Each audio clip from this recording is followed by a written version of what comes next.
그렇죠? 내가 돈을 부담을 해서 내 이름으로 세금을 내게 돼 있잖아요. 그러면 이런 걸 뭐라 그래요? 직접세. 세금을 부담하는 전기세, 수도세. 이건 틀린 얘기예요. 암만 지방세, 국세 봐도 전기세, 수도세라는 건 없어요. 없어. 전기세. 당신 어디서 딱 보내놓고 나서 근데 내가 언제 줬어? 네가 안 줬으니까 안 내. 이럴 수도 있다라는 거죠. 이제 이번 시간에는 우리 부동산 세법에서 가장 중요한 양도소득세를 진행하도록 하겠습니다. 이제 이 양도소득세 같은 경우는 실무에서 굉장히 중요한 세금이에요. 이제 파시는 분들이 누구나 와서 이제 물어보고 그러기 때문에, 그리고 이제 여러분이 이제 재산 관리하는데도 굉장히 좀 필요한 부분이니까 좀 잘 체크를 하시고, 그래서 나중에 팔 때를 대비해서 뭐 준비해야 될 거를 여기서 아셔야 된다는 얘기죠. 그럼 이제 양도소득세는 우리 이제 소득 중에서는요, 소득이 굉장히 많죠. 돈 버는 방법은 여러 가지예요. 그렇죠? 직장 다녀서 벌 수 있고, 또 은행에 돈 넣어놔서 벌 수도 있고, 하다못해 뭐 로또 복권을 사서 당첨될 수도 있고요. 그렇죠? 어떤 사람은 뭐 어떤 골프 대회 나가서 우승해 갖고 상금 몇 억씩 받는 경우도 있고요. 요런 돈 버는 방법. 그리고 또 우리 같이 열심히 해서 중개업을 해서 벌려고 공부하시는 분들도 있잖아요. 그러면 이런 소득을 전부 다 좀 나누어 보는데, 이 소득은요, 이것은 개인의 소득에 대해서 세금을 내는 소득세라는 거죠. 근데 우리가 모든 세금, 모든 소득에 대해서 다 공부를 하는 게 아니라 부동산과 관련이 있는 소득이요. 그거에 대해서 공부하는데 가장 대표적인 게 뭐라는 거예요? 양도소득이에요. 팔아서 버는 소득이죠. 그런데 이것도 부동산과 관련된 소득 중에서는 이것도 부동산을 임대를 놔서 매달 받는 수입이 있을 수도 있죠. 그죠? 이것도 소득이에요. 또 어떤 사람은요, 부동산을 만들어서 주택을 신축해서 팔아서 돈을 버는 사람도 있어요. 그것도 소득이에요. 근데 이런 소득은 여러 가지가 있는데, 소득은 나눠보면 이래요. 종합소득과요, 퇴직소득, 또 양도소득, 이렇게 큰 분류로 나눌 수 있어요. 이 종합소득은 뭐가 있는가 보면요, 이근배 사연기라는 게 있어요.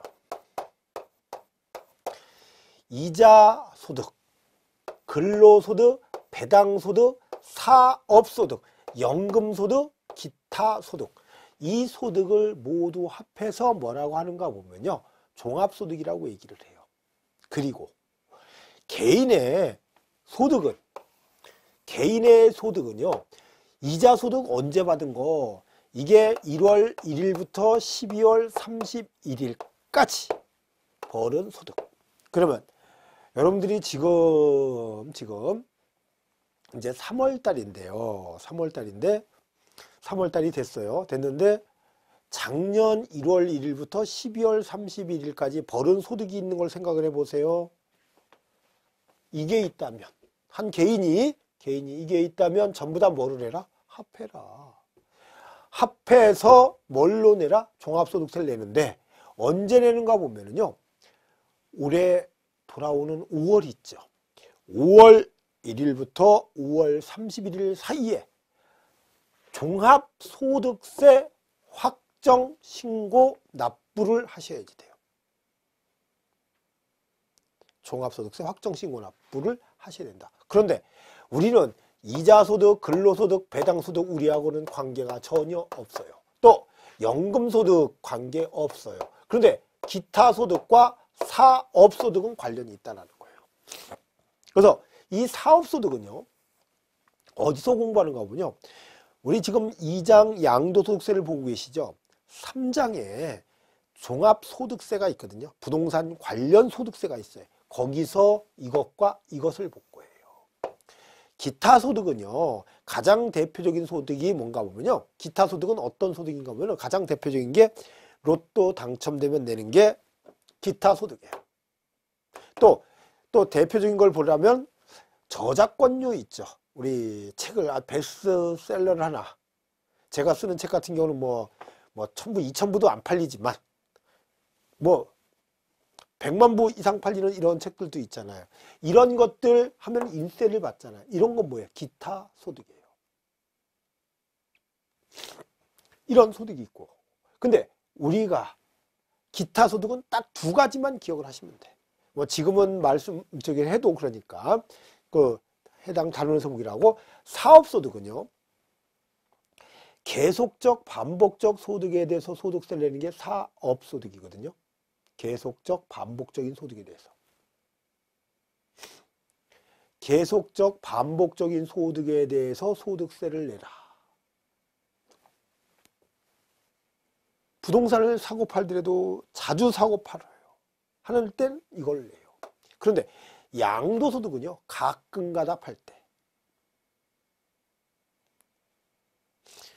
사업소득은요, 그야말로 사업은 뭐예요? 계속적 반복적으로 영리를 목적으로 하는 게 사업이잖아요. 근데 이 양도소득은요, 사업적이 아니라는 거예요. 가끔 가다가 내가 상가 하나 임대료 받아먹으려고 샀다가 가지고 있다 나중에 팔았어. 뭐예요? 양도소득이야.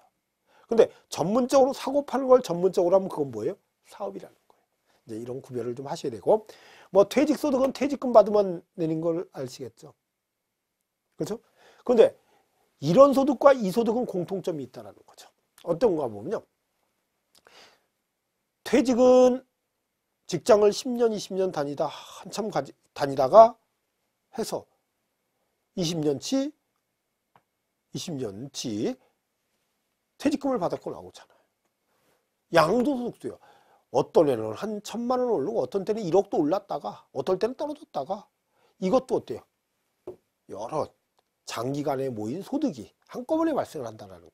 그러면 요거와 요거의 공통점은 뭔가 보면요, 장기간 누적된 소득이 퇴직이나 양도를 통해서 그 소득이 한꺼번에 나온다는 거예요.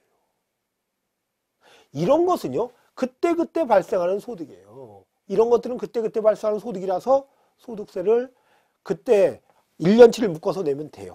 그런데 이것들은 양도소득이나 퇴직소득은 1년치를 한꺼번에 내다 보면 조금씩 오르는 게 한꺼번에 내다 보면 너무 많아진다는 거예요. 그래서 올해 만약에 부동산을 팔았다. 이것을 같이 종합소득에 넣어서 합해버리면 세금이 너무 늘어나. 그래서 이 종합소득과 퇴직소득, 양도소득은 완전히 별개의 소득으로 봐서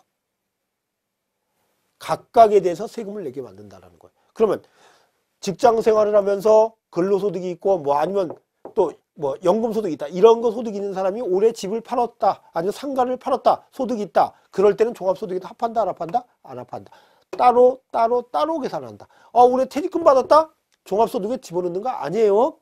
따로 과세를 한다. 그래서 이거를 뭐라고 하는가 보면요, 분류과세다 얘기를 해요.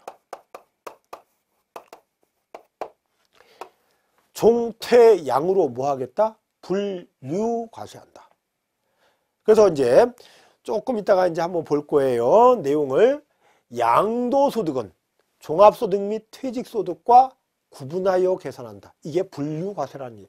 합하지 말고 따로 떨어뜨려서 계산을 해라는 거예요. 여러분, 세금은 뭉치면 죽죠. 뭉치면 죽어요. 뭉치면. 세금은 무조건 흩어져야 돼. 그래서 여러분들이 어떤 부동산도 있잖아요. 남편 명도 다 해놓으면 큰일 나요. 세금은 왕창이에요. 다 잘 분산을 해야 돼요. 자식까지 동원해서 잘 분산을 해놓으면 나중에 팔 때 득되는 게 많다는 거죠. 그리고 세테크라는 얘기를 하잖아요. 세테크가 떼어먹는 방법 가르쳐지는 거 아니죠. 절세를 할 수 있는 방법이 있다는 거예요. 그러면 이 양도소득에 대해서 중점적으로 보는데, 보기에 앞서서 소득세에 대해서 알아야지만, 전체를 봐야지만 나중에 이런 것들을 볼 수 있다는 거죠. 그래서 이 소득세에서 이제 용어를 보시는 건데, 거기에 용어의 정의를 보면 거주자, 비거주자 있어요. 먼저 용어의 첫 번째 나오는 게 거주자, 비거주자.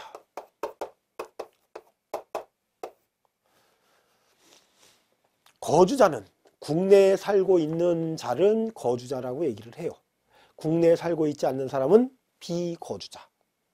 거주자, 비거주자를 나누고 있다는 거예요. 그러면 이제 이렇게 나눠 놓으니까 좀 애매한 게 있어. 그럼 국내에 살고 있으면 뭔데? 국내에 여행 왔다가 서너 달 있다가 가는 사람도 있겠죠? 그 사람 거주자예요? 아니면 우리나라 사람이 외국에 가서 지금 몇 달째 살고 있어. 이런 사람이 있고. 그렇죠? 이런 사람 비거주자라는 얘기예요. 그래서 이 거주자는요. 거주자 개념을 보시면 거주자가 아닌 자가 비거주자가 되거든요. 거주자는 국내에 주소가 있으면. 국내에 주소가 있다면 무조건 거주자가 돼요. 거주자가 돼요. 그러면 주민등록상 주소가 있어야 된다는 얘기죠. 당연히. 그런데 이것만 있어도 돼. 또는 거소를 둔 기간이. 거소를 둔 기간이 183일 이상인 자. 거소를 둔 기간이 183일 이상이다. 이건 출입국관리사무소에 거소 신고를 하는 거예요. 거소를 신고를 하고 183일 이상이 지났다면 뭐로 보겠다? 거주자로 보겠다는 거예요. 그러면 비거주자는 뭐냐? 아주 저기는 책에는 잘 해놨어요. 거주자가 아닌 자 그래. 그러면 거주자가 아닌 자라는 얘기는 주소도 없고 그리고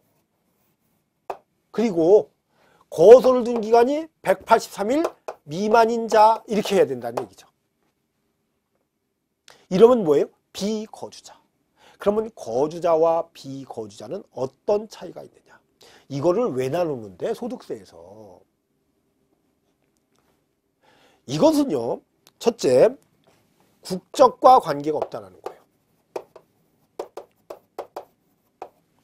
국적과 전혀 관계가 없어요. 국적과 관계가 없어요. 그러면 아무리 외국인이라 하더라도 이제 그런 걸 여러분이 이제 스포츠 스타들 한번 잘 생각해 보세요. 외국의 용병들 우리나라에 들어와서 열심히 하고 있죠. 그 사람들은 어때요? 취업 이민 온 거예요, 실질적으로. 그러면 뭐예요? 거소를 두고 있나요? 생활의 근거지를 두고. 여러분들 신분증이 있어요, 신분증. 거소증이 있어요. 우리 주민등록증 같이 똑같은 크기로 나와 있어요. 거기에 그분들은 주민등록 번호가요 5번, 6번으로 나가요. 앞에 생년월일 똑같이 나가고요. 다시 이렇게 5번이나 6번으로 나가요. 뭐 저기 보니까 뭐 이렇게 우리나라에 취업하러 오는 동남아 그런 분들 있죠. 무슨 뭐 F1 비자인가 뭐 H1 비자인가 무슨 비자 있다고 그러네요. 그런 사람도 전부 다 거소 신고를 해요. 신고를 하고 들어오면 이렇게 주민등록번호가 이렇게 들어간다는 거예요. 이게 남자 여자예요. 그래 우리나라는 앞에가 뭐예요? 1 아니면 2, 3 아니면 4죠. 보통은 1, 2지만 3, 4는 2000년대 이후 출생한 자는 남자는 3, 4 이렇게 돼요. 그러니까 5, 6은 내국인은 아니지만 대한민국 국적을 가지지 않았으면서 뭐를 하고 있으면 국내에 뭐를 신고를 했으면 거소 신고를 했으면 나오는 거예요. 이 거소를 신고한 기간이 얼마 이상일 때요? 183일 이상이면 뭐라고 그런다? 거주자라고 얘기를 하고 있다. 국적은 상관없다라는 거예요. 그러면 지금 그 축구 선수도 외국에 많이 나가 있죠. 기성용 선수 이런 선수도 많이 나가 있고 또 그 뭐 야구 선수들도 왜 지금 요새는 그냥 외국에 많이 나가 있잖아요. 그분들 연봉 버는 거 있잖아요. 돈 뭐 몇십억씩 받잖아요. 1년에. 받는데 그거 우리나라 세금 안 내요. 너무 좋아하지 마세요. 왜? 그분은 뭐냐면 비거주자예요. 우리나라 주민등록 말소 돼 있어요. 취업 이민으로 갔잖아요. 그렇죠? 주민등록 말소 돼 주소가 없는 거예요, 지금요. 그리고 또 지금 현재 거소를 둔 기간이 183일이 아니잖아요. 그렇죠? 그러면 이 거주자 비거주자는 왜 구별을 하는가 보면 세금을 받을 때 그래요. 세금을 받을 때 이제 다른 나라도 마찬가지예요. 이렇게 받고 거주자는 국내외 모든 소득. 소득에 대해 소득세를 받겠다라는 거예요. 무슨 뜻인가 보면은 우리 이제 보통 거 있죠. 골프 선수들 중에서 우리나라에 있다가 가끔가다 LPGA 투어에 참여하는 자들 있죠. 그러면 그 사람들은 주소 있어요. 저 외국 시합일 때면 가자. 거기서 상금 받아오면 국내에서 버는 소득이 아니라 뭐예요? 국외에서 버는 소득이잖아. 이것도 우리나라에 소득세를 내야 된다는 얘기예요. 소득세를 내야지 돼요. 그런데 이 비거주자는요. 국내 소득에 대해서만, 국내에서 발생한 국내 원천 소득에 대해서만 납세금을 진다는 거죠. 만약에 기성용 선수가 유현진 선수가 우리나라에 가끔 와서 광고 찍죠. 광고도 많이, 농협 광고도 찍었더라고요. 그런 거 찍으면요. 비거주자니까 우리나라에서 발생한 소득이죠. 근데 그 광고를 찍은 거에 대해서는 우리나라 소득세를 내고 가야 돼. 미국에서 연봉 받는 거에 대해서는 우리나라 소득세를 낼 필요가 없어요. 왜? 우리나라에서 발생한 소득이 아니잖아요. 낼 필요가 없다는 거. 어디서만? 국내 원천 소득에 대해서만. 그러면 이것을 부동산으로 확대를 하면은요. 여러분은 우리나라에 주소 있으시죠? 그럼 뭐예요? 거주자죠. 여러분 거주자죠? 그러면 거주자면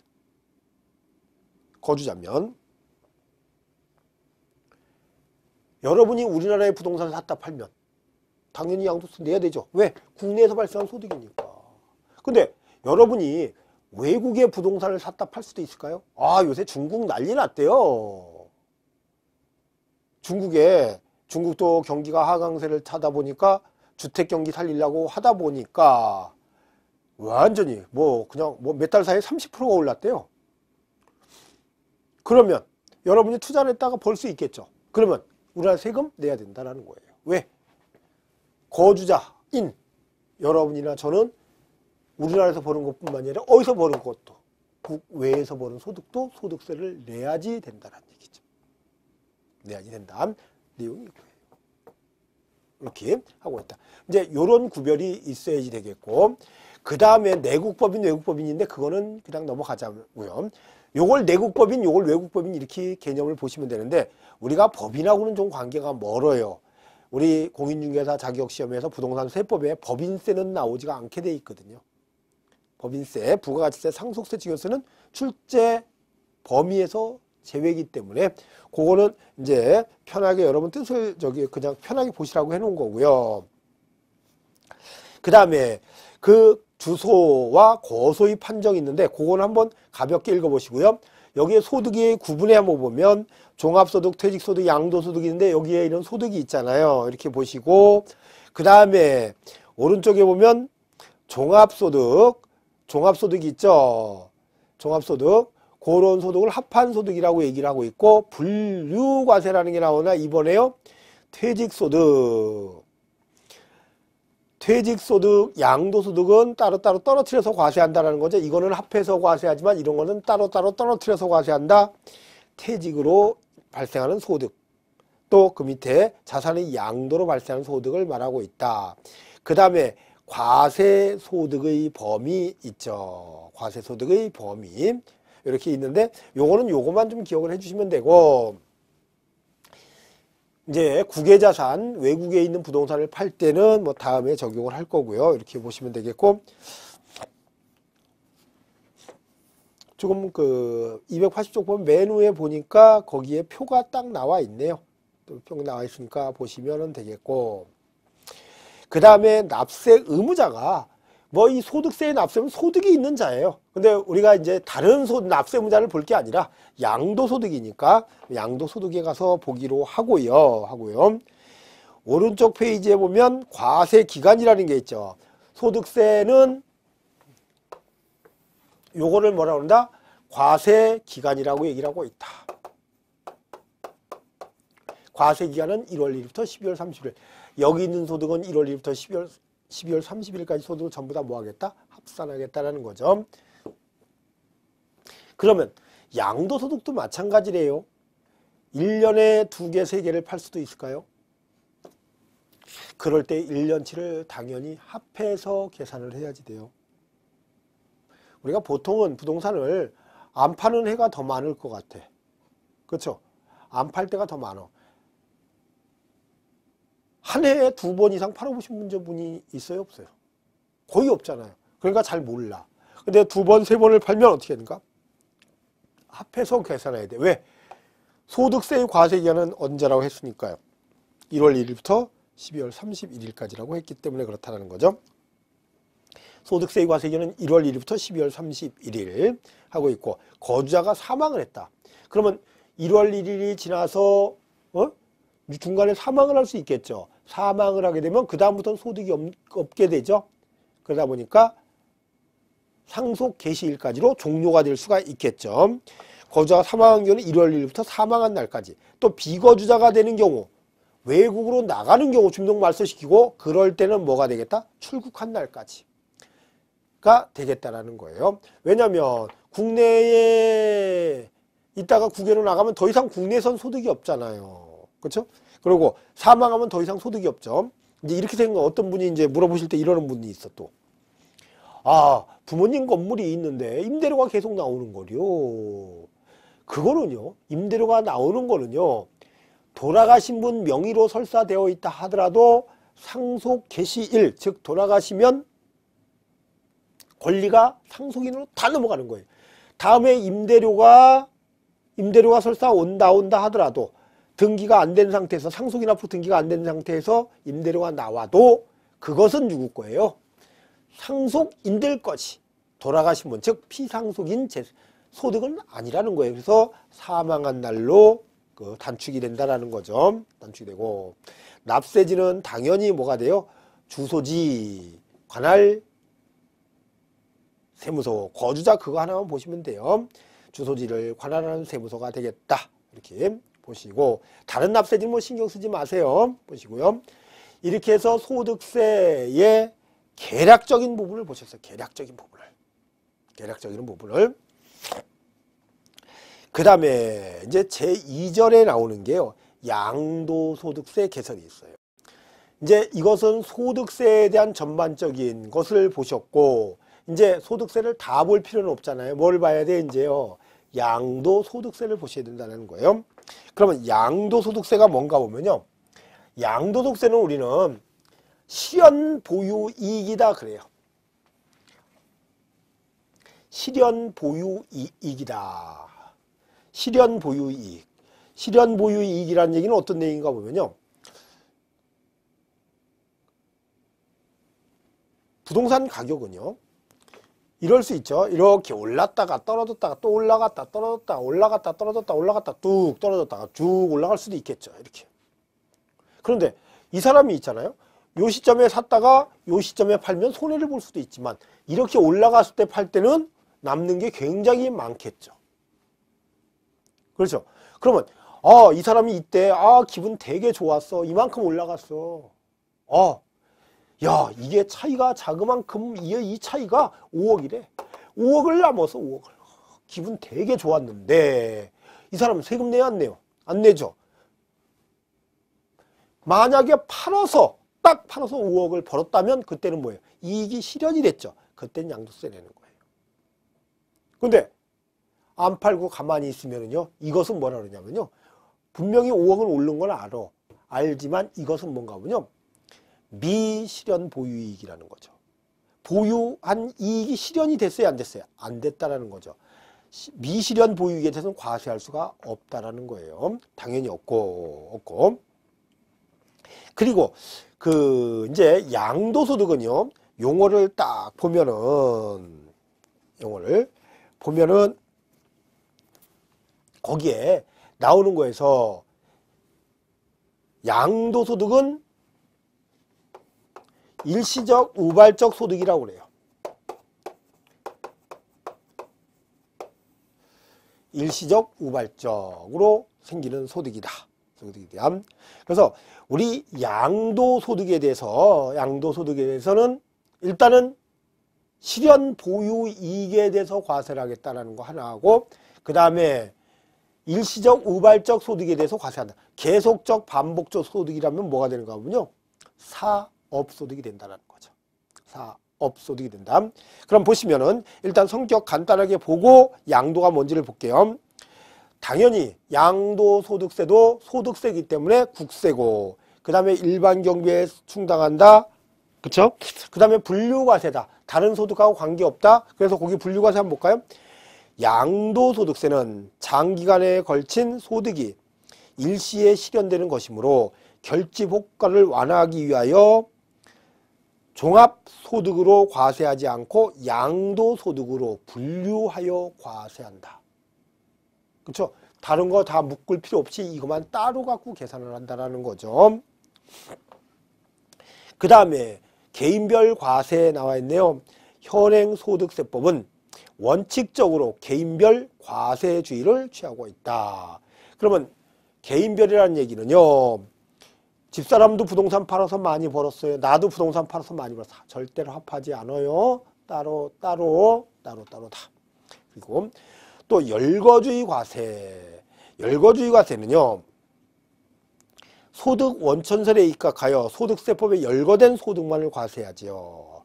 그러면 뭐 소득 원천설 이런 건 신경 쓰지 마시고 열거주의 과세는 법전에 써 있는 것에 대해서만 어떻게 하겠다? 과세를 하겠다.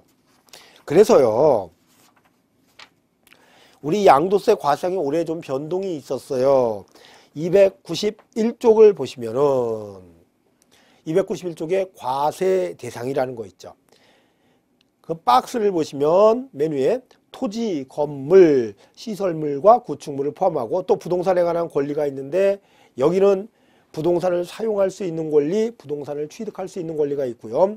또 기타 자산, 특정 법인 주식 뭐 이런 거 있고 주식 등이 있고 올해부터 새로 들어간 게 파생 상품 등이 있어요. 코스피 200 선물과 코스피 200 옵션 그리고 기타 유사한 파생 상품을 올해부터 과세 대상으로 했다라는 거예요. 올해부터 과세 대상으로 했다. 그래서 파생 상품 등 이렇게 하고 있다라는 거죠. 하고 있고 그러면 이렇게 열거되어 있는 것을 팔아서 즉 양도에서 생긴 소득에 대해서만 양도세 과세를 하지 여기에 열거되어 있지 않는 거. 만약에 삼성전자 주식을 사서 팔아서 한 주당 10만 원이 남았어요. 그래서 한 2, 3억을 벌었어. 이랬어도 소득세 납세목 없다라는 거예요. 왜냐면은 코스피나 코스닥 주식을 해서 양도에서 남았다면 그때는 양도소득세 납세를 부여하지 않고 있어요. 왜냐하면 열거주가 되어 있지 않기 때문에 소득세법에. 만약에 아버지가 나한테 지금 1억을 줬어요. 야, 너 또 어렵지? 1억. 난 소득이 아니에요. 소득이죠. 이때 소득세 내야 돼, 안 내야 돼요? 안 내야지 돼. 왜? 소득세법에 열거되어 있지 않아. 그거 받은 건 내라 소리를 안 하거든요. 근데 상속세 및 증여세법에 의해서 뭐를 내래요?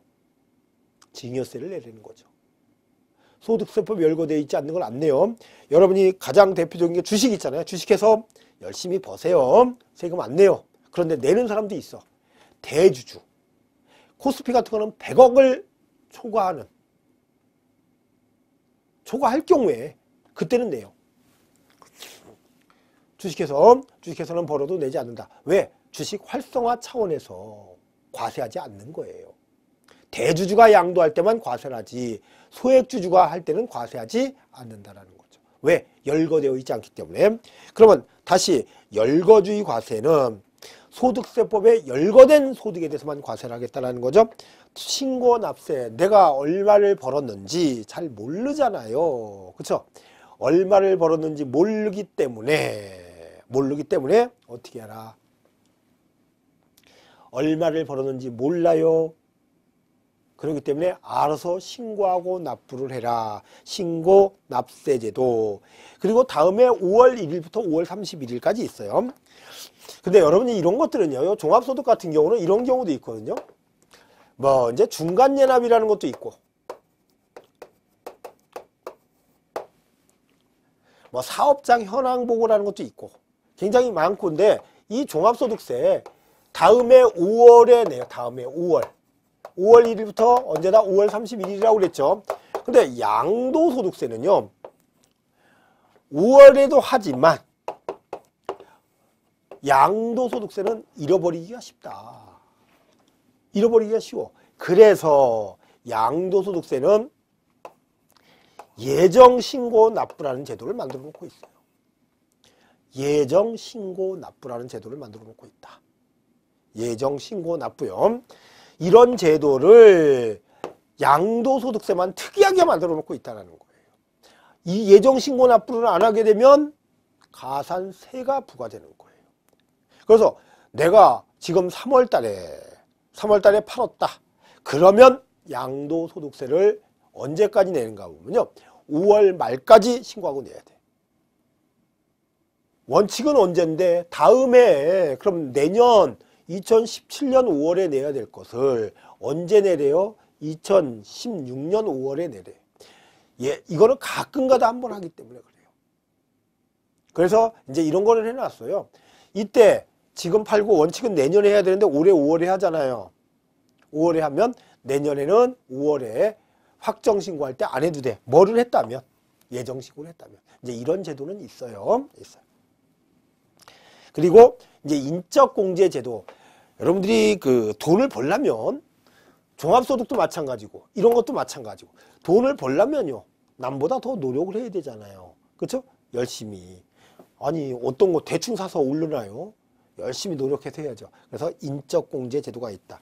양도소득 기본공제라는 제도가 있어요. 있다. 그 다음에 자본이득세. 자본이득세는 돈 놓고 돈 먹는 게 뭐래요? 자본이득이에요. 자본이득이죠? 여러분들이 저기 어디야? 부동산학 개론에서 자본이득이라는 거 보셨죠? 그죠? 매각해서 돈을 얼마를 버는지를 볼 때 이 자본이득, 양도소득세 뺀다라는 거예요. 결론은 자본이득이다. 자본이득세. 돈 놓고 돈 버는 소득이다라는 거죠. 양도소득세가 정책적 조세다. 지금 양도소득세가 올해 가장 큰 것은요.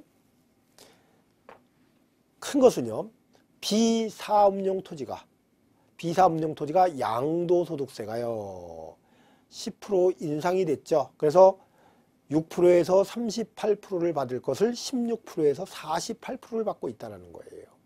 지금 비사업용 토지 같은 거 팔기 진짜 힘들어요. 그리고 비사업용 토지가 종전에는 장기보유 특별공제가 없었는데 올해부터 신설이 됐죠. 근데 이상하게 신설이 됐다는 거예요. 이게 정책이에요. 정책.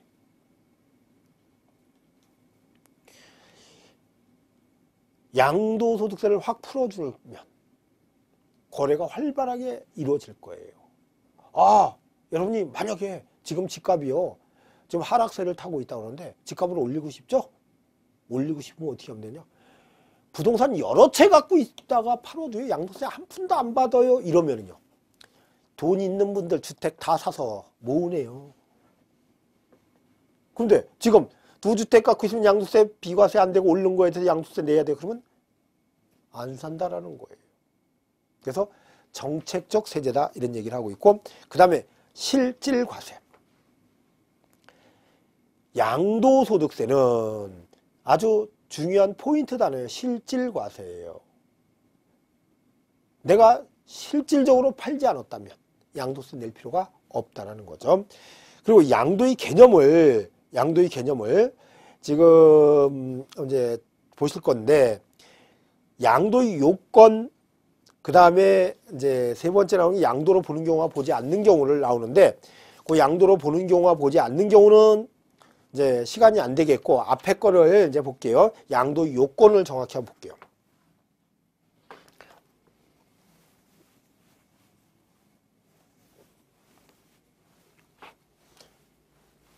아까 292쪽이 있었나요? 291쪽 1쪽에 과세 대상일 보시면요.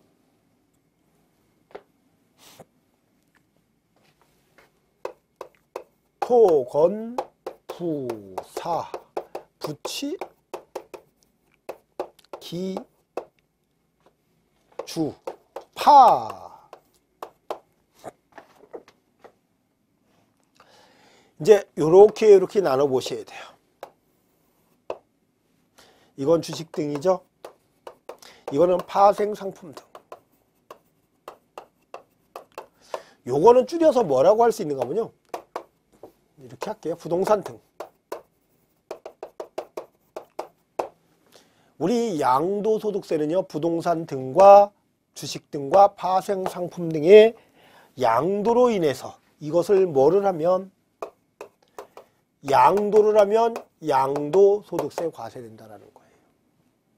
양도를 하게 되면 양도소득세가 과세가 된다. 그러면 이것을 뭐라고 그러죠? 과세 대상이죠. 이렇게 열거되어 있는 것을. 그러면 여기에 토지, 건물, 부동산을 사용할 수 있는 권리, 부동산을 취득할 수 있는 권리, 기타 자산, 주식 등, 파생상품 등 그러죠. 이런 것을 양도를 하는데 이 양도를 해서 양도소득세에서 양도소득세는 무조건 누가 팔아야 된다고 그랬죠? 개인이. 또 자주 팔면 안 돼요. 일시적, 우발적.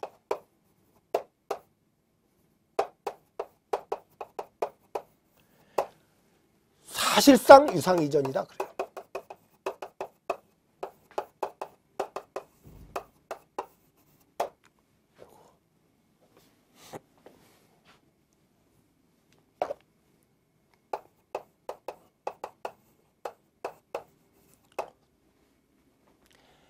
양도라는 것은요. 양도소득세에서 양도는 반드시 누가 팔아야 된다? 개인이 팔아야 된다는 거예요.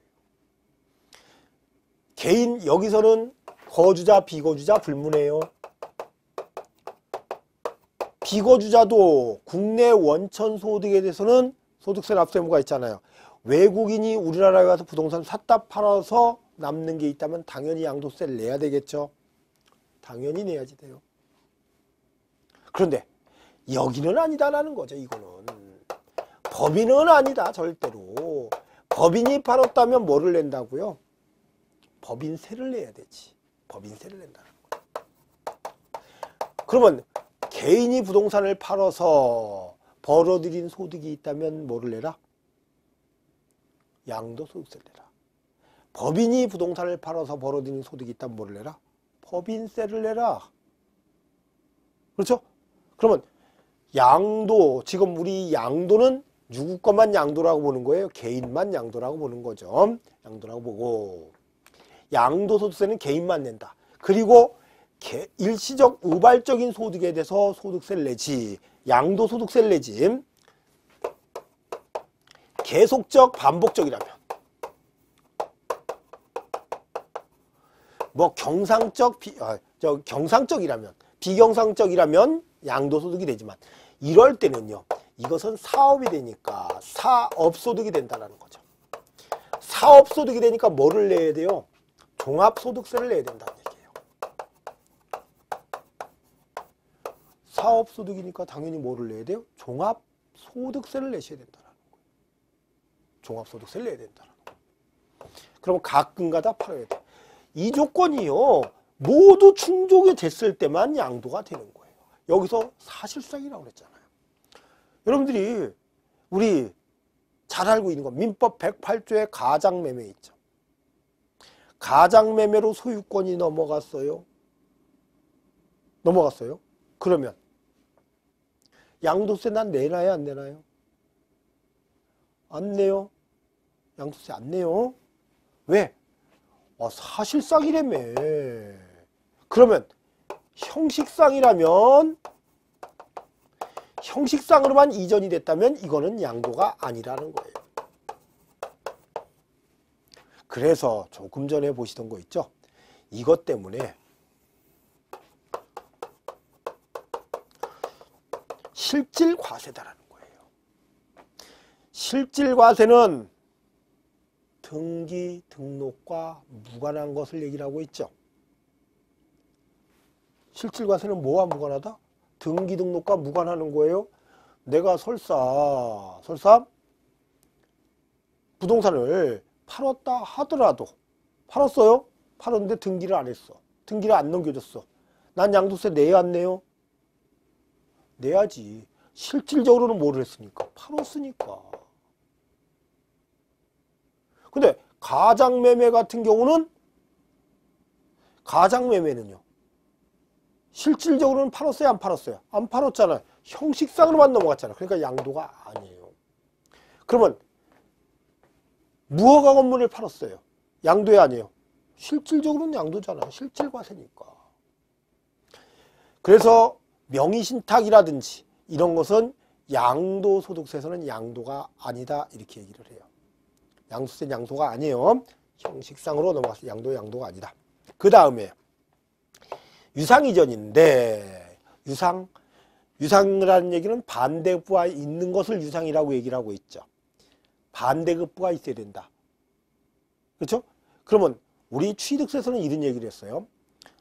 유상으로 취득해도 취득세, 무상으로 취득해도 취득세를 낸다고 그랬죠. 상속이나 증여를 받아도 취득세를 내요. 그런데 여기에 양도소득세는 무상이전이라면, 무상으로 넘어간다면 받는 사람이 상속세나 증여세를 내야 되지. 그렇죠? 유상이전이 때만 양도가 된다는 거죠. 왜냐하면 양도소득세에서는요. 양도에서 뭐가 생겨야 돼요? 소득이 생겨야 돼요. 여러분이 우리 소득세는 철저한 거예요. 소득이 있는 곳에 조세가 있다. 소득세 내는 사람은 벌지 않았으면 낼 필요가 없어요. 제일 바보스러운 사람은 어떤 분이 있는지 알아요? 부동산 팔아놓고 나서 아우 나 그때 5억에 샀다가 이번에 4억 5천에 팔았어. 근데 또 양도소득세 내야지 이 걱정하는 분이 있어. 아 양도에서 뭐가 생겼어요? 소득이 있어요 없어요? 없으면 세금 없어요. 양도에서 뭐가 생겼어요? 소득이. 아 1세대 100주택 가진 사람이라도 살 때 가격보다 떨어졌는 걸. 그러면 양도세 낼 필요 없죠. 당연히 없는 거예요. 뭐니까요? 소득세니까. 그러면 하나라도 빠지면 양도다 아니다? 아니다라는 거예요. 개인이 팔았어요. 계속적 반복적으로 팔았어요. 그럼 뭐가 된다고요? 사업소득. 개인이 일시적 우발적으로 형식상으로 팔았어요. 양도가 아니에요. 그러면 개인이 가끔 진짜로 무상으로 넘겨줬어요. 양도가 아니다라는 거예요. 이제 이런 것을 여러분이 양도의 개념에다 개인이 일시적 우발적으로 사실상 유상이전이라는 거. 이래서 여러분들이 이제 공부를 하시면요. 취득세와 완전히 차이가 있다는 걸 느끼실 거예요. 취득세는 어떤가 보면요. 개인이 취득해도 취득세를 내고 법인이 취득해도 취득세를 내요. 취득세는. 또 개인은요. 가끔가다 사도 그 취득세는요. 가끔가다 사도 취득세를 내고 계속적 반복적으로 사도 취득세를 내. 그리고 취득세는요. 진짜로 취득했어도 취득세를 내고 형식상 취득했어도 뭐를 내요? 취득세를 내. 또 취득세는 유상으로 취득을 했어도 취득세를 내고 무상으로 취득했어도 취득세를 내. 이런 게 차이점이라는 거죠. 우리 세법은 철저하게 비교를 해주셔야 되거든요. 개인이 일시적 우발적으로 사실상 뭐다? 유상 이전이다라는 거예요. 이런 걸 정리를 하시고 이 양도로 보는 경우와 양도로 보지 않는 경우를 이제 이렇게 진행을 해야 되는데요. 양도로 보는 경우와 양도로 보지 않는 경우가 좀 내용도 많고 또 시간이 조금 이렇게 돼서 이거는 다음 시간에 진행하도록 하겠습니다. 오늘 고생 많으셨습니다. 감사합니다.